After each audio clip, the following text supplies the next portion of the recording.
all in all. Everyone's going to have to step up just a little bit and make sure that they do their job, and that's easier said than done. Pierce Johnson did a nice job on Friday getting his first career save. Harold Castro stepped up, last guy to get that hit on Thursday, but once everyone's back, once everyone's healthy, you kind of slot into this, the places you should be. And you say, oh, Harold Castro as a veteran guy off your bench, to give guys a little break here and there if need be. That's obviously fantastic and just makes the roster a little bit deeper. We got a deep roster here of folks at the DNVR.com of people that are writing articles. They're on the podcast. They're doing whatever. And this is where we hang out here at the DNVR bar in the corner of Colfax and York, a place where diehards, you get 15% off your food and drink. So besides just all of the exclusive content we're writing for you, the diehards only Discord where we're saying some things that we might not be able to say publicly or just kind of hint at, we have fun there in the diehards only Discord, and the 20% off that you're getting on all of the gear at DNVRlocker.com, on all of the takeovers, all of the different tailgates that we got going on for the Broncos. Besides that, you get 15% off your food and drink when you hang out at the DNVR bar. It's amazing. We've got a tailgate coming up on April 29th against the Arizona Diamondbacks, the also first place NL West in the NL West, Arizona Diamondbacks. We have to talk about the other two first place in the NL West teams as well today on the show, but Diamondbacks Rockies, it'll actually be a pretty interesting one, and we'll see if the Rockies perhaps utilize a little rope-a-dope with Corbin Carroll and say, we'll let you steal second and third, the first 2 or 3 times you reach base, but then by the end of the game, you're going to be so tired that's where we're going to take advantage. So that will be interesting to see. It's always interesting to see the new lines over at DraftKings, especially if you're using the app and you're using promo code DNVR, because new customers, you place a $5 bet and you get $200 in bonus bets instantly when that bet wins. You got the NBA no sweat same game parlays where you can tie 2, 3, 4 things together and win even more money. You can still bet on actually MVP and Rookie of the Year, so you get a little taste to see how everybody's starting out, what position guys are in the batting order, who's being set up for more success than others. Take advantage of that when you're betting on the Cy Young Award, Rookie of the Year, Manager of the Year, all of those things. They are still in play. Download the DraftKings Sportsbook app. Use promo code DNVR. New customers, you bet $5, and when you win, you get $200 in bonus bets instantly, only at DraftKings Sportsbook and only with code DNVR. Minimum age and eligibility restrictions apply. See show notes for details. We got an 8-10 game tonight against the Dodgers, so I feel good getting this out of the way early. DraftKings Sportsbook pick of the week, Charlie Blackmon to get a single in his first at-bat, plus 380. I mean, he's been doing that all the time. My only trepidation is, oh, crap, what if he hits a double? Yeah, he overperforms. Yeah, he could overperform, and I'll be kicking myself in that way, but it's just not, he's not going to be making an out. I know that. Yeah. I wish I could just do everything else. Give me the wheel, everything, but he's going to make an out. I'll take the field on that. But I think base hit against Michael Grove in his first at-bat, that's plus 380. That's pretty good. That's 4-1 odds right there on your money. That's my DraftKings Sportsbook pick of the week. I like it. Do like that one. A lot. Rockies have yet to play a game that has lasted 3 hours. 2:27 was their game on Friday, and then Sunday 2 hours 3 minutes. That just flew by. That really flew by. Yeah, that was wild. Saturday's game felt long when it was in the 6th inning. Watching at home with my dad, we're enjoying the game, whatever. Like, this game feels like it's dragging on. And then I actually looked at the clock, and I go, it hasn't even been 2 hours. What? Yeah, I'm off. I'm wrong. Why? What was my problem there? I don't know. Have you had that moment yet of this game feels long? A little bit. So I think I was watching Cincinnati-Pittsburgh on opening day, and I was getting the same vibes where it's like it's been a while. And walks early create that. It just slows the pace down a little bit. Yeah, and that's kind of what Arania struggled with on Saturday. So yeah, but then you come to the realization, and you're like, okay, so the pace is slowed down, but the time is actually not too terrible either. So even the long game is shorter. Yeah. That's true. We talked on Sunday's show about some of the Rockies around the league who have made their opening day roster. A couple that didn't. I don't know if any of these names jump out at you as players that you thought maybe were going to crack the opening day roster. Some of them, most of them as non-roster invites. Alex Colomé did not make the Nationals. Chris Owings, Pirates. Brian Shaw, White Sox. Tim Lopes of the Padres, although not truly a Rocky, he was an isotope, but he was a guy that halfway through spring training, maybe even 3/4, it seemed like he was a lock for a roster spot. That didn't happen. Jose Iglesias in Miami, He's not even reporting to a minor league team right now. He's just with the organization, which is interesting. Yeah. Jeff Hoffman did not make Cincinnati. Charlie Culberson did not make Tampa, but Hoffman signed a minor league deal with the Phillies, and Culberson signed a minor league deal with Atlanta. Culberson's a little surprising. Yeah. Just because he's kind of got like the position player Jamie Wright to him, where he's like, Sure. he's going to do the revolving 1-year deal with a new organization and just crack the roster because he's good enough for that utility infield spot. So that was probably the most surprising. Yeah, that feels right.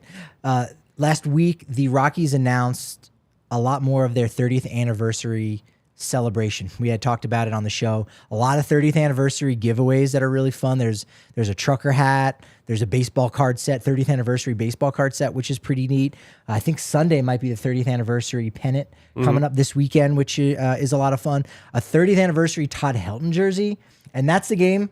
Todd Helton's going to actually be there. I don't know if you saw the list of players, but of the legends that should be coming back. Have any of the names gotten you excited yet? Besides the fact that you might actually be in the press box for that, and you might have a chance to kind of rub elbows with them, but just either for yourself or for the fans to go, isn't it nice to just see this guy back in the ballpark where he belongs and where he probably should have been a couple times in the last 4 or 5 years? I mean, this is the cool part about Rockies history is you'll have some acknowledgement of some actually really influential figures in the course of the franchise. So without kind of having the list off the top of my head, obviously anytime you have Todd Helton in the ballpark, the atmosphere just changes. That's Mr. Rocky. Yeah. At the end of the day. And the same thing applies with Walker, which Walker always seems to kind of just do a drop in. Like it's just an unexpected all of a sudden, oh, that's Larry Walker. I didn't realize Larry Walker was going to be hanging out today, but Vinny's around all the time. Sure. So I mean, Vinny's a little different, but to be able to sit back and appreciate some of the biggest figures and the biggest icons that make the Rockies, a historic franchise in some respects. Yeah. Anytime you get to see him around, that's huge. Big Cat, I'm hoping Big Cat.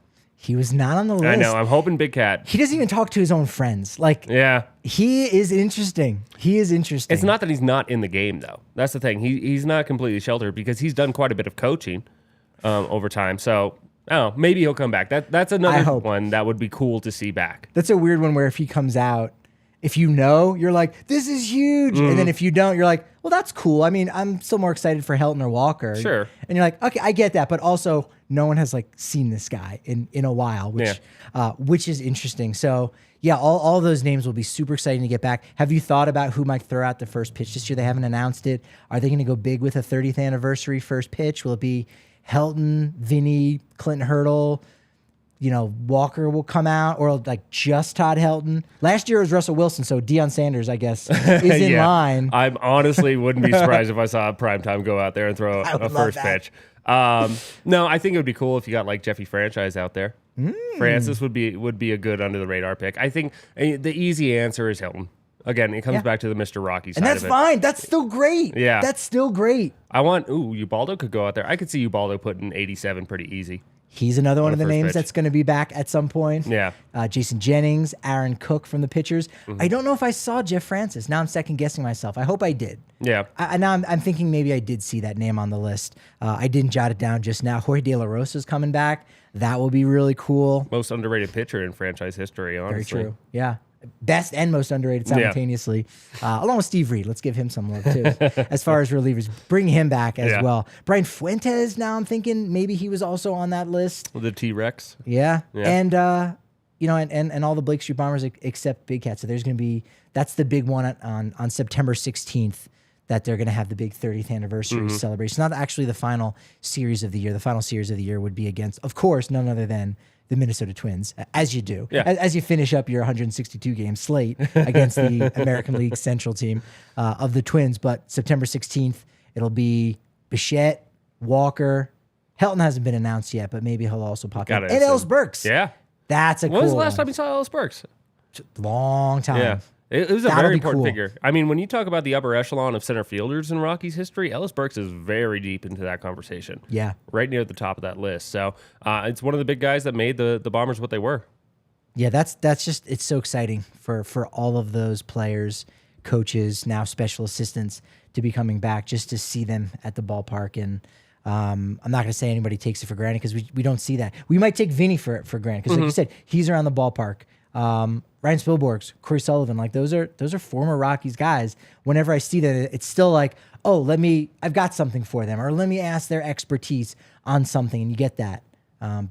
But these guys who just never come back, that's great that the Rockies are bringing them back, and it'll be exciting to see, the fan sentiment, and hopefully fans will maybe even get to interact if there'll be some kind of, I don't want to say a VIP thing that you got to pay extra for, but maybe they'll be on the concourse signing for like an hour a piece. That would be really nice and really special for the fans. Yeah, no, I think that this is the whole point of the 30th anniversary is to put some faces to some names that people might not recognize. When we're talking about like the season ticket holder since 1993, you talk about Galarraga being a big deal in that context because they remember Andres Galarraga being the first, predominant hitter basically for the Rockies. Literally the first guy that they signed before the expansion draft. Literally number one. Yeah. So I mean that's a very historic piece. But then I don't know. The Rockies have one Rookie of the Year in the history of their franchise, and there's probably a lot of Rockies fans who never watched Jason Jennings pitch. And how many people would even guess that it was a pitcher? Yeah. That's the other thing. Take a guess. What position? All right, well, obviously not pitcher.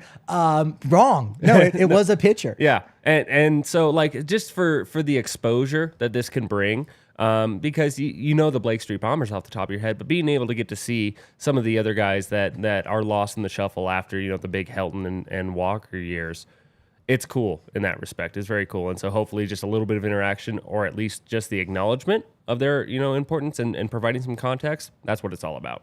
It's interesting that you bring up season ticket holders because really the 30th anniversary celebration is for the season ticket holders. If you are a transplant and you just moved to town, again, you may have heard of some of these guys. Obviously, you've heard of Helton Walker. Yeah. But you may have heard of Jorge De La Rosa. You're like, yeah, they talk about him with all this reverence and stuff, but I don't know who he is. I don't care. Els Burks, again, I don't even know that I've heard of that player because he's always the last one that gets mentioned because he really spent the least amount of time in Colorado. But if you are a season ticket holder since 1993, those were the guys that kept you coming to the ballpark each and every day and holding on to those tickets for the Dodgers or against the Giants, whatever it may be. So it's really I think in a way, besides just doing proper diligence and saying, hey, it's our 30th anniversary. Let's celebrate, the history of the team. And we've had some really great players, but also, hey, season ticket holders, please come back a little bit. We know you've kind of slowly started to step away since the trade of Nolan Arenado, and then you let Story and John Gray go. This is a way to say, just come back for maybe one more year. We'll figure it out in 2024. Rockies do that a lot. We'll figure it out later, which is, only a year from now. But this game plan for maybe kind of cultivating that culture of, hey, the Rockies do have a fair history. So come back, season ticket holders. I think it could have some punch. Yeah, there's a lot of member berries that they're trying to serve. Yeah. So one of the underrated aspects of this are not only are we talking about, some of the fans that might not be familiar with some of these former players, some of the current players are going to be familiar with the former players. And so it's always cool when you kind of hear, Matt Williams is the manager of the Nationals, and people look at his card that are on his roster. They're like, oh, man, Matt Williams could play.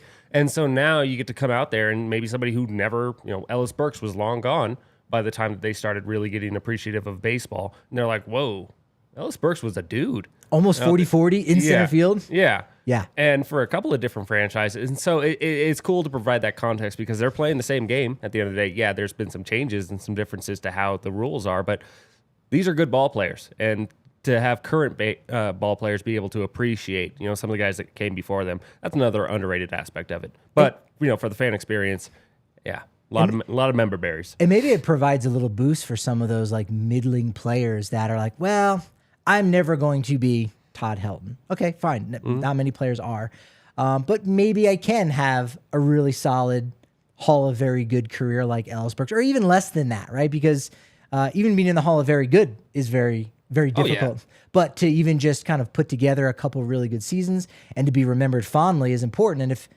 your franchise that you play for isn't remembering those kind of middle tier players fondly, you go, well, now no one's going to remember me. Oh, hey, wait, people are remembering these kind of players and celebrating them. Maybe that'll happen for me. Okay, you know what? That's a little boost maybe that I needed today for this series or whatever it is for the first half. Just to say, all right, grind it out because people are going to remember this game lives on. It's like, what it was, Joe DiMaggio? No, Ted Williams said, there was a kid that's out there that's never seen me play before. So I got to give my 100%. So, and most of the Rockies do that anyway, but if you get that low energy day, that's a serious boost. In fact, the boost that you can give yourself and your family all throughout the summer is free tickets to American Raptors. Head over to AmericanRaptors.com. They are a top flight rugby team right here in our backyard. Infinity Park is a spot that you're going to get those tickets. Head over to AmericanRaptors.com. Even if you don't know a ton about rugby, that's okay. Colton Strickler is going to have you he's going to have you up to date and informed a little bit with these instructional, rugby podcasts, so you can learn a little bit more about the sport. And even if you don't know, that's okay, because you're going to learn probably about the same rate as the players on the field. Yes, seriously. Not a ton of people actually grow up playing rugby. So the folks that represent the American Raptors, they are former pro baseball players, football players, basketball. They are athletes, but they don't know rugby just yet. And that's part of what they're doing and what they're learning over with the American Raptors. So head to AmericanRaptors.com and grab your free tickets for the upcoming season or stream their games on the website. Now, Illegal Pete's, that's where I'm going for lunch right after this. Delicious. They're all over the place in Colorado. Keep them in mind because it's graduation season. And I know, Kenneth, that you're a coach over there at Thomas Jefferson High School. So I know your guys are big Illegal Pete's.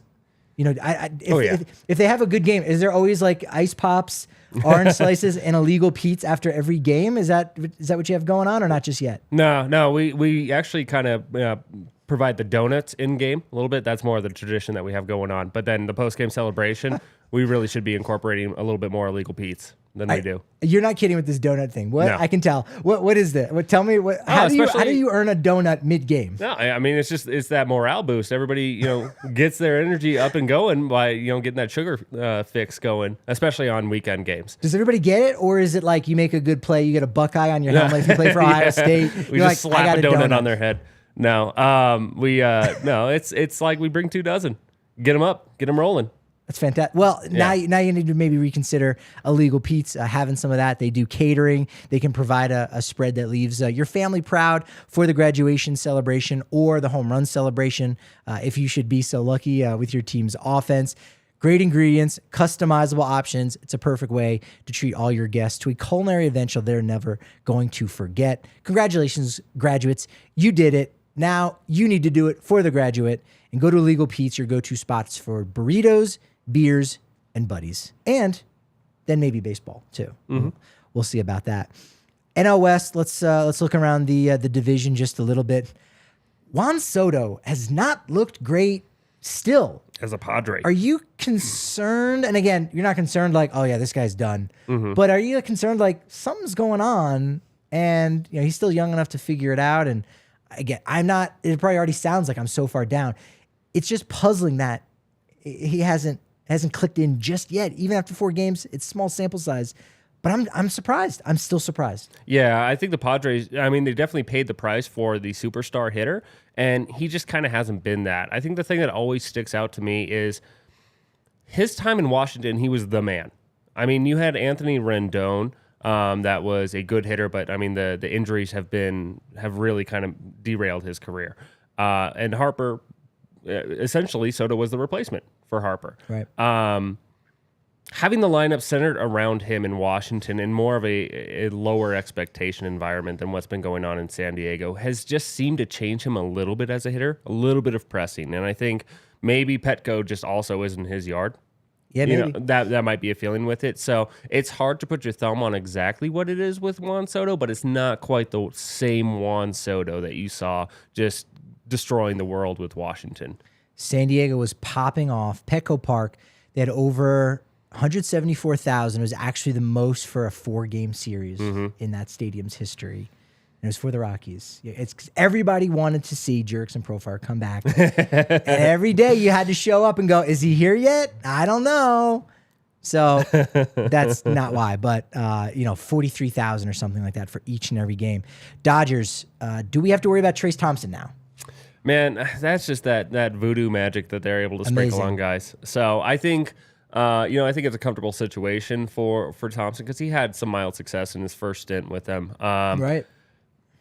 I worry about the Dodgers more than I worry about whatever the Dodgers are doing to any guy on any given night than I worry about the specific player of Trayce Thompson. So I think Will Smith is looking like he's going to have maybe the best catcher in baseball kind of season right now, and that's saying something. I feel like he's like been there. He's like been on the cusp. He's only had one All-Star appearance. Yeah. Again, 2020 there was no All-Star game, but it seems like he's kind of been up there as one of the guys, and Totally. Being on World Baseball Classic, it's finally getting recognized. And you look at his numbers and they don't jump off the page. He's also a catcher. Yeah. That's part of it. And then you compare him to the other catchers and go, damn, actually he's really good. So He's been good, but I think Yeah. he could just have a clear bar between him and then like Rushman and Real Muto in terms of production at the plate. So he's kind of pacing himself for that this season. And then Dustin May looked good again.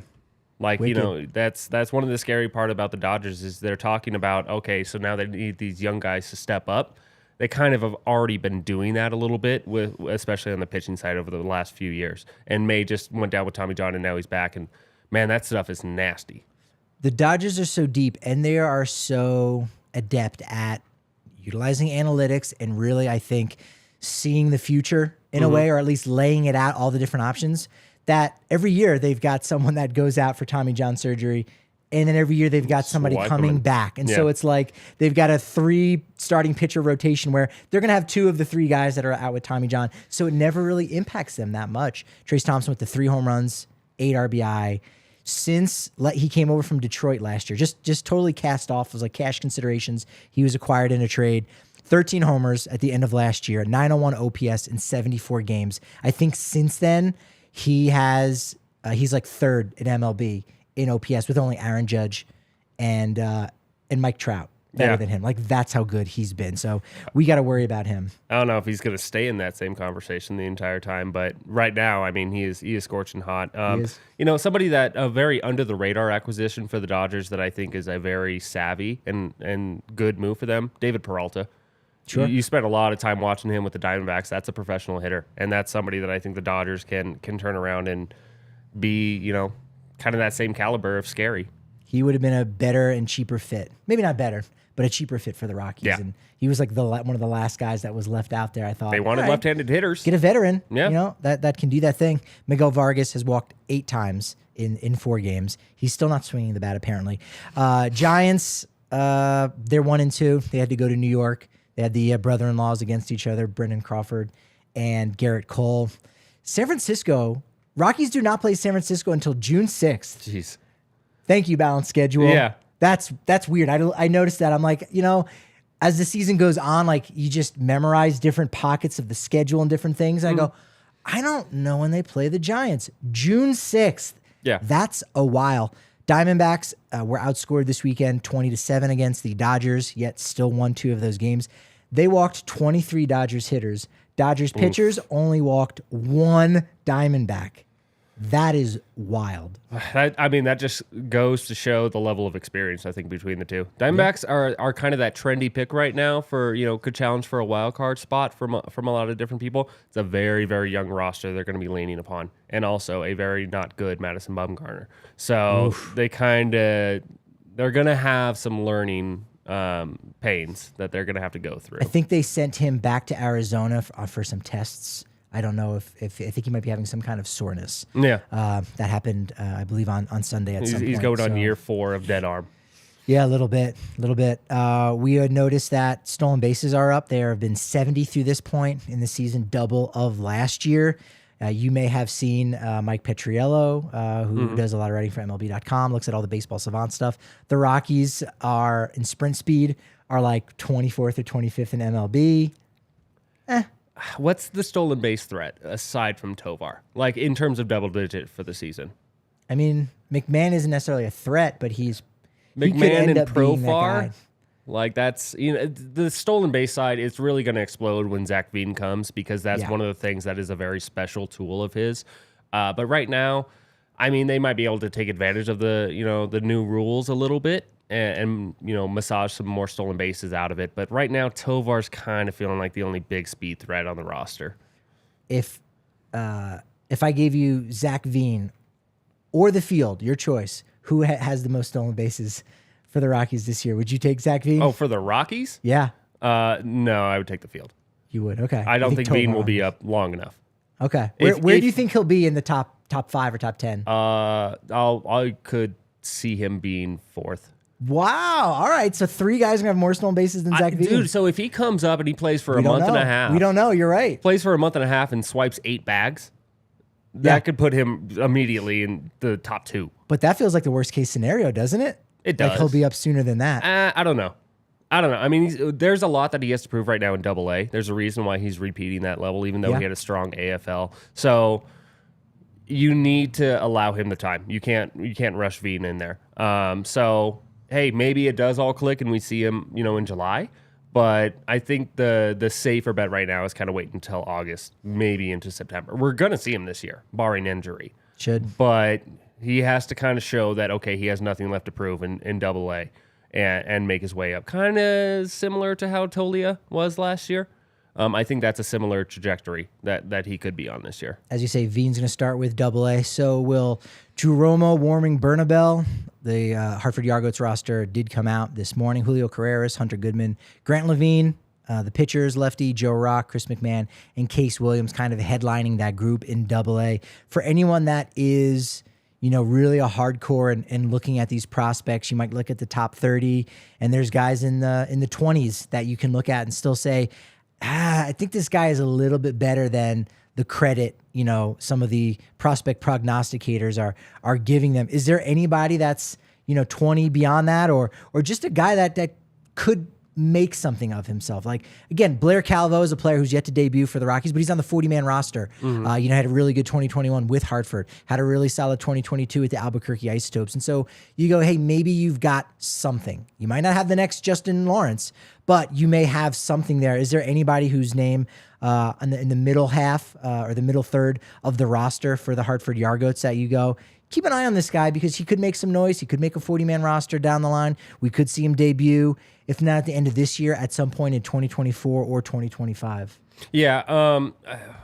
To start, Chris McMahon had a complete loss year last season, so it's kind of easy to forget about him just because all the excitement about Gabriel Hughes, Jaden Hill, Yordi Vargas debuting, Case Williams taking a big step forward.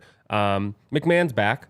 And he was going to be assigned to AA in the first place. And he was somebody that was kind of on the fastest trajectory of any pitching prospect we had heading into last season. So I think that's somebody that can really right the ship and be right back on pace for one of the next starting pitchers for the big league team.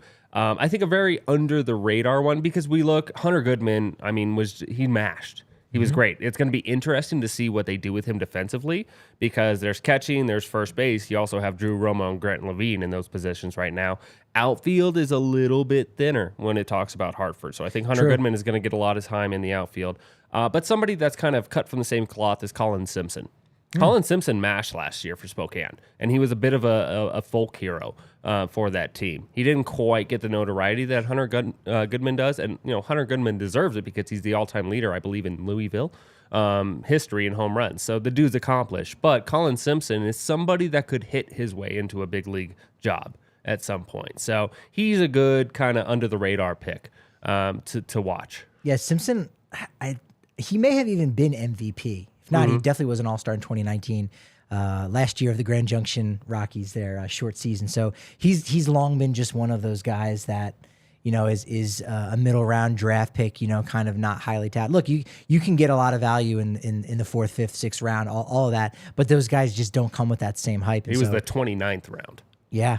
So he was late. But so he hits. Dude just hits, and that's the most important tool when it comes to position players. Yeah, he's good. Blake Goldsberry is another interesting arm. Colorado kid was one of the few that the Rockies actually ended up signing out of 2020 out of college. You only had 5 rounds on that one, so that was good. Kristen in the chat enjoys how you had to think about Louisville, which is a thing that only people from Colorado have to deal with. Louisville. Because we've got a town here called Louisville. And so I still have to go, is it?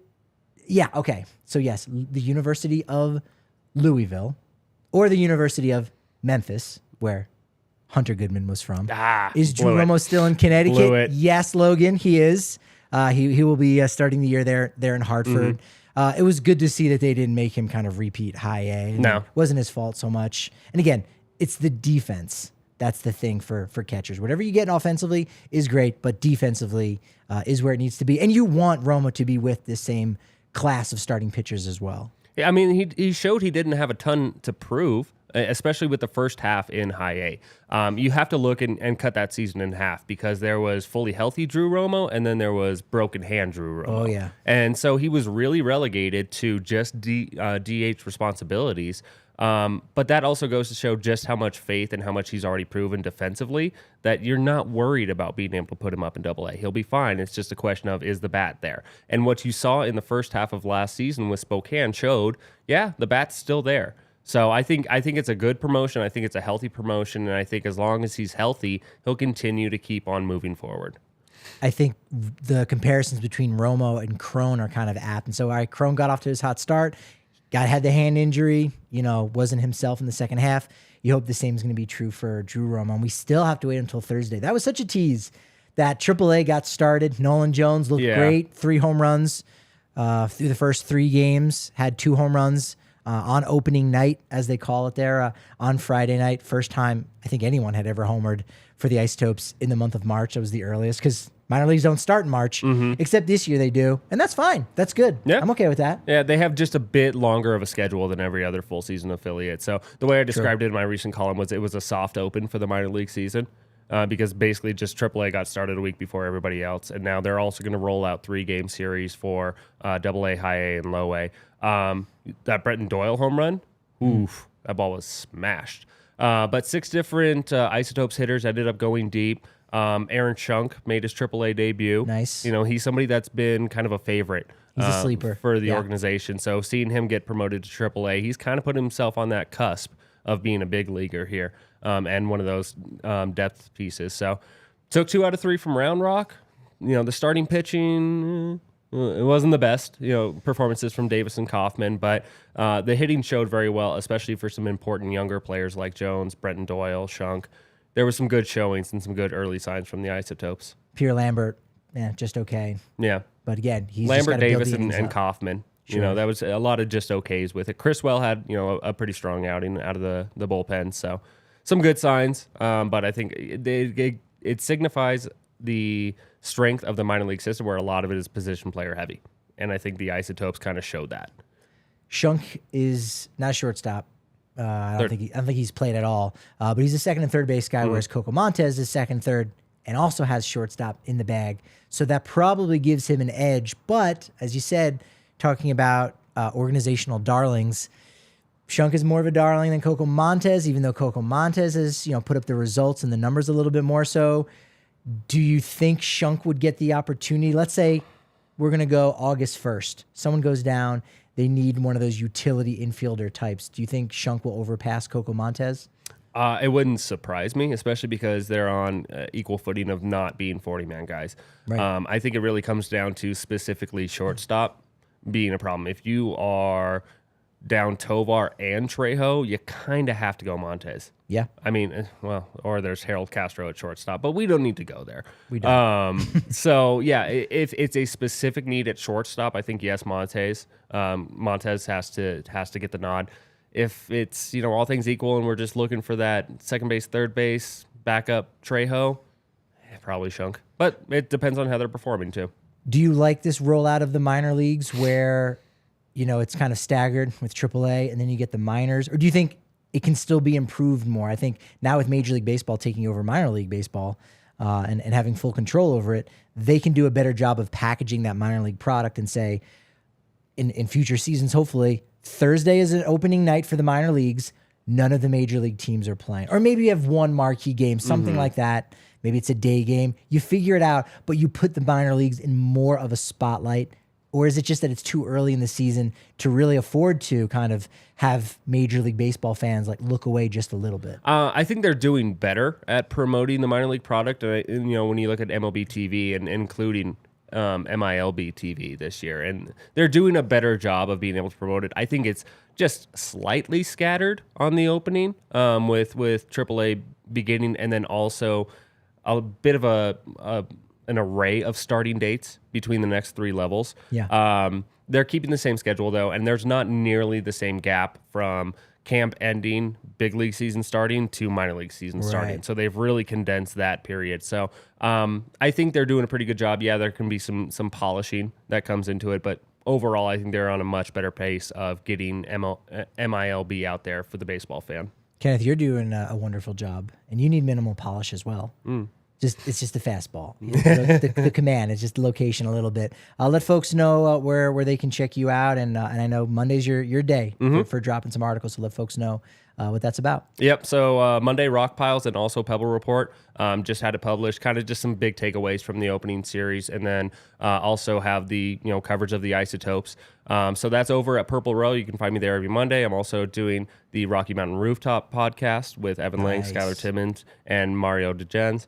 Delgado, sorry. And then you can find me on Twitter at KDUB1988. Fantastic. We are at DNVR_Rockies. At Patrick D. Lyons is where I can be found on Twitter. And do you know anything about the MILB TV package? We're getting that real quick in the chat. How do you access that? Yeah, I saw that, Mark. So it's a little more funky. The easiest way to do it is to go to MILB.TV and then just create an account that way, and it should be able to sync up with your MLB account.